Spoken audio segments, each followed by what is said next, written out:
Have you seen the laboratory half built? Look at this beauty here. Up here, this is where the water comes in.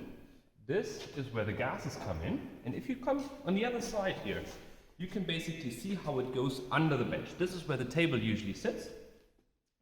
And then it comes down here and it goes back and forth. There's the sewage pipe, fresh water, lab water, gases, N2, vacuum, and so on. And it runs all the way along, and you pull it up again, and from down here, wherever you have these faucets. So this is power, this is water, this is strong current, and you basically can then bring all of this media wherever you need it. Well, you set it up once, right? But once you've set it up, it's there. And these are panels, if you see this here.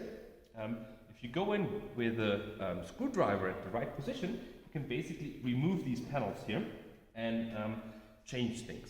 And that's how a laboratory bench, in this model, a Waldner media backwall works. And